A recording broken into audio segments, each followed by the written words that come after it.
Here's your daily dose of fitness, food, and fun. Anjelica's Daily Surprise starts now. Yeah, good. And then the actual self-defense, good. And then your hit and run. So that can be whatever, yeah. It's like, what do you think we're gonna do? Go skipping around together? Yeah. It's like, come on. Oh. I gotta work on that part. Hello there and welcome to my apartment. Now here on Anjelica's Daily Surprise, you know we like to keep it light and have fun, but the reality of it is we live in quite the unpredictable world these days and potential dangers could be lurking around every corner. Now, I don't mean to spook you, but I try to do my part to be prepared and help you be prepared as well. And who better to do that with, to help us Who better to help us learn a little bit of self-defense today than Elizabeth Ubalde, who is a martial arts instructor as well as a Pilates instructor and movement coach. Surprise! That was a mouthful. Welcome. Welcome to the apartment, Elizabeth. Thank you. Thank you for having me. Now, you do a lot of self-defense with women. Tell us a little bit about what you do. I am a martial arts as well as a Pilates and movement instructor. My husband and I have a school in Mississauga. Wow. And so we teach mainly adult classes, but we've gone into high schools and done self-defense courses. I've taught some women's self-defense courses as well. And so this is a little bit of what I would teach in class of self-defense. Amazing. All right. I'm really excited to get started here. Great. So just like in a class, even in a school course, we would start off with a warm-up. Okay. So are you good for a warm-up? Yes, this is good. I want to get into my body. I find that helps you focus and helps me absorb things better. Absolutely. Right? Okay. Lead me through. So we'll start off with a little bit of cardio, and we're just going to start off hopping a little bit. So just feet in and out. Because I find if you do get attacked, your fight or flight kicks in, right? So it's good to get that heart rate up. Absolutely. Absolutely. So from here, we're going to just put one side forward and just go forward and back. Hands are going to be up. It's like a video game. And we're going to switch. Good. One more time. Switch. And switch. Good. And then just back in and out. And we're just going to start to march on the spot a little bit. Good. From here, just having your feet about hip width apart. And we're just going to come up onto the toes or onto the balls of the feet, rock back onto the heels. Just finding that balance. Absolutely. So finding balance, but also what helps with the balance is mobility in through the ankles, which is from Pilates.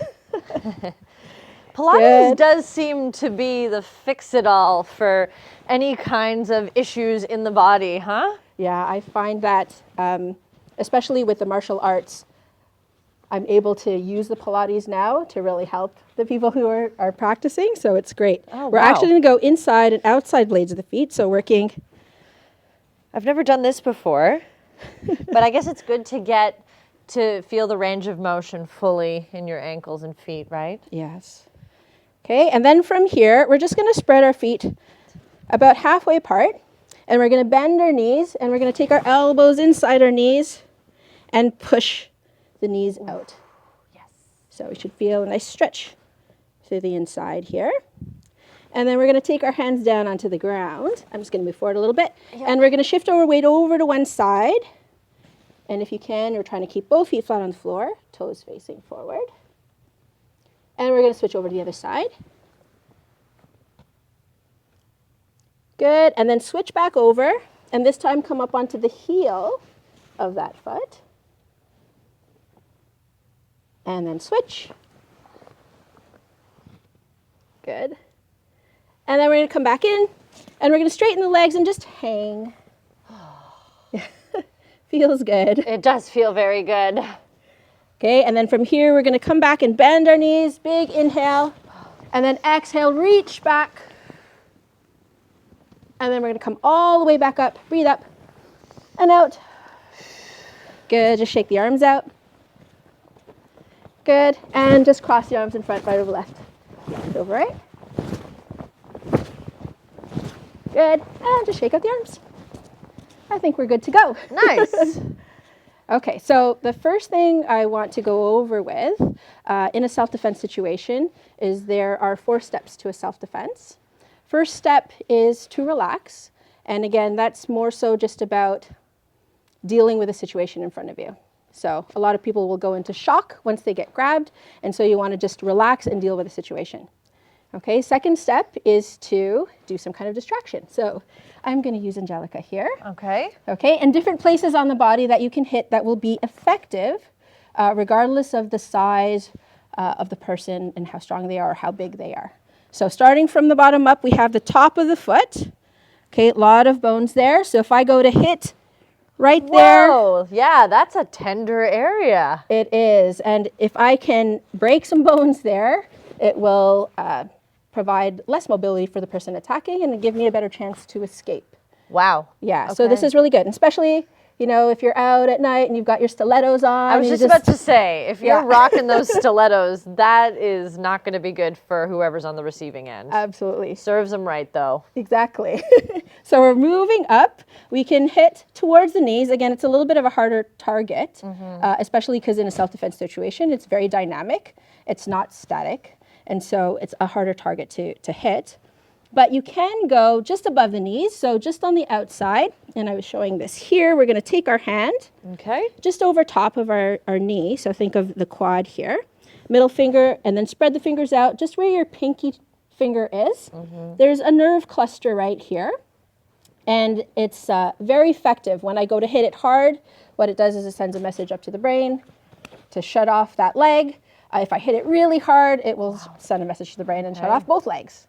So again, that's good for me. Wow, yes. Very sensitive area is the groin, for whoever actually, but for men in particular. Yeah.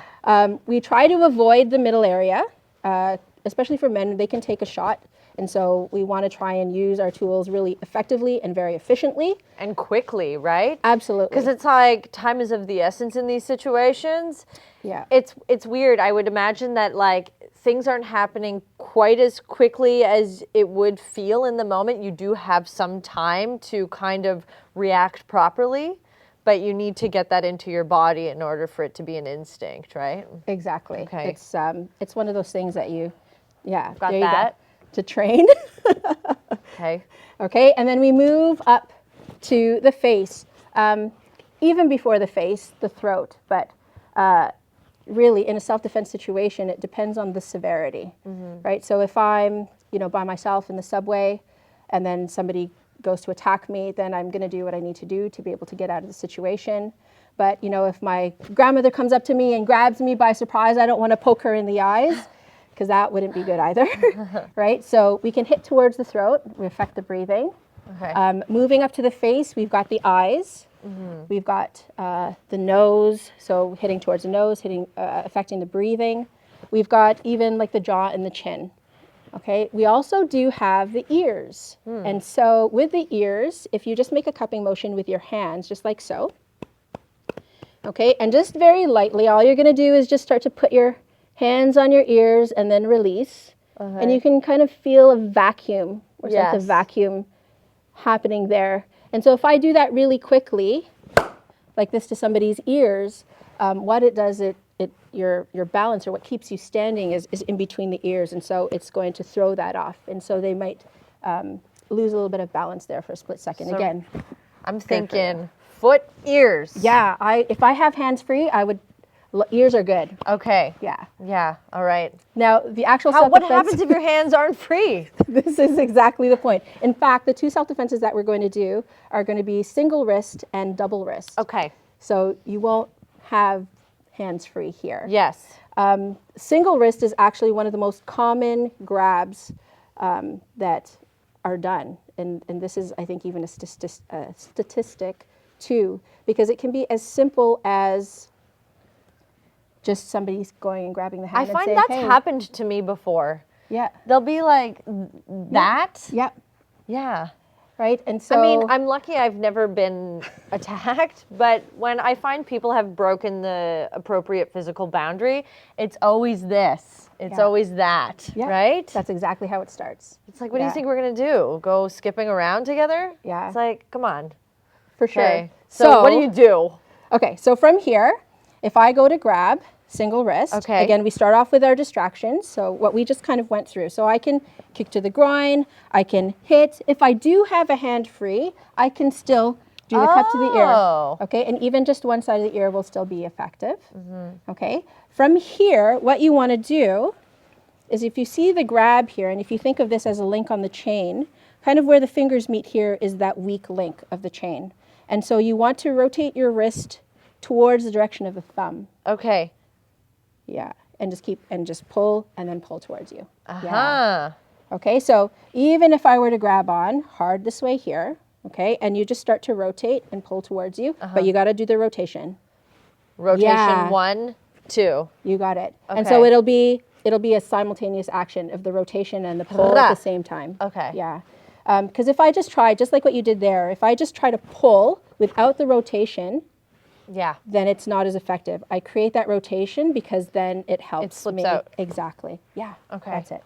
Okay. But to help that, I do the distraction because then it takes the mind off of the grab, and then for that split second, it'll be easier to get out of the grab. Okay. Okay. The last step in a self-defense, after the actual self-defense itself, is the hit and run. And so the hit and run, again, is just to make sure that, the person doesn't come back and grab me again. Right. It allows me to have that opportunity to get away right after the self-defense has happened. Okay, so we're going to try it. So if I go to grab you, okay, you're going to do your distraction. But not the actual self-defense. Oh, that's the self-defense. That's the actual self-defense. Oh, sorry. Okay, distraction. Yeah. Yeah, good. And then the actual self-defense. Good. And then your hit and run. So that can be whatever. Yeah. And so one thing I do want to mention, that was good. That was really good. I didn't do the distraction. And I'm just going to say this is her first time doing the self-defense as well. So that was actually really good. Okay. What I tend to do too when I'm teaching courses is, we do the distraction, the kick to the groin as part of a distraction. And so a lot of people will sometimes do it also as part of their hit and run. But for me, what I find is the moment your foot leaves the ground, you have less stability. Right now I'm one-footed. What if they grab your leg, That would be a completely a different self-defense. And actually, if I can see that coming, then there's different things that you can do for that, right? Just like with other self-defenses. Sorry, do you have a question? Yeah, I guess you just it would be really fast. Yeah, absolutely. It would be really fast. The thing is if somebody goes to grab you, then there was a moment where you weren't aware of your surroundings. Yes. Right? On the phone, huge distraction. Right. I see that everywhere, and I'm guilty of it a lot. I'll be on my phone and I'm like, what am I doing right now? I'm not even looking where I'm walking. And it's really bad. Even headphones late at night. Yeah. Having your hearing, you can hear somebody if they're behind you, Yeah. So it's these little things that deprive you of your senses. Absolutely. And that's the thing too, is when, somebody talks about, oh, I was grabbed and it was just out of the blue. Things are never really out of the blue. If you can catch on to what's going on around you, then you might actually catch it before it actually happens. Okay. Right? But again, in the case that you actually do get grabbed, then these are simple things that you can do. Actually, the next one that I wanted to show was the double wrist. The double wrist, yes. Okay, so if somebody goes to grab, and a lot of the times if I'm going to grab this way here, there's usually an action of pulling. Right. Right? So when we teach the self-defenses, we just do it static so that you learn the movements first. Okay. Okay, so again, you can do distractions. So what would be some distractions that you can do I would do from the here? foot for this Yeah, one. that would be great. Right? Yeah. Okay. That would be good. You can even do, the kick to the groin. You can do, the kick to the side of the leg. Side kick? That tender Okay. point. So from here, what you're going to do is you're going to circle your hands around like you're going to go and clap or like you're going to go and pray. Okay. So from the outside. So think of going around my wrist. Actually, can we do this? Can Yeah. you grab me first and I'll Okay, show you? yeah, show me. So from There. here, I would take my hands around this way, Oh. right? So my action to clap here would be stopped because your wrists are there. Yeah. And that's what you're trying to do, is it Okay. would be this motion here. Okay. Okay, so I'm going to grab you. Okay. Yeah. And then you're just going to hit down. So right here with your hands, you're just Boom. going to go. Okay. Okay, so let's try again. All right. So you're here. Go ahead. Good. And then from here, what I like, because it flows really well, is once I've done this, I'll just come back with my hands and just Boom. across the eyes. Yeah. Or you can do your ear clap. What did you say? Across the eyes? Oh, yeah, just like this with my fingers. What? And you've got some wonderful nails to Yes, use I there. do have some talons on me. Zoom in on those puppies. Okay. So that would be I'm going to grab you. that boom or that. Okay, can I show you one more time? Yeah. So you're here, Okay. There. and you're going to clap. So do this part. Like Do the actually go, clap. boom, you're here. Then you're going to hit down, and then you're just going to go across the eyes. Wow. Okay. Let's try it. Yeah. It's like a magic trick. Here we Okay. go. Okay. Yeah. Down and Bump. I got to work on that part. Good. Or that. Yes. And that would be your last hit and run. And then for the Okay. after- So what is the name for this? The wrist grab, this. Those are just different grabs that somebody can grab you in. There isn't really a name. There's just so many different ways that somebody can attack you. Yeah. Right? So, there's single wrist, there's double wrist. We're wearing gis or uniforms right now, and we use it so that when we practice and we grab like the lapel or double lapel, it could be your jacket, in the wintertime. Yes. It could just, even just grabbing the shirt. There's self-defenses for that. There's, if somebody goes, so this is a lot more invasive than somebody just grabbing my wrist, but, how do I protect against that, right? Somebody grabs the hair, Yeah. we have long hair. So very common would be grabbing the hair from behind, right? And then so you have a whole slew of that grabs that can be done from behind as well. So you've got like, may I Sure, use sure, you? sure. You've got like bear hug over top of the arms, bear hug underneath the arms. There's throat, there's hair. Yeah. Even if somebody goes to grab you this way Yeah. here, right? It's different grabs call for different ways to manipulate the person to be able to get out of it. Wow. Does that make sense? Yes, no, Okay. for sure. There's so many different ways you can be attacked, but I really appreciate you showing me sort of the starter pack, let's say, just a few very simple, effective ways to get out of if somebody grabs your wrist.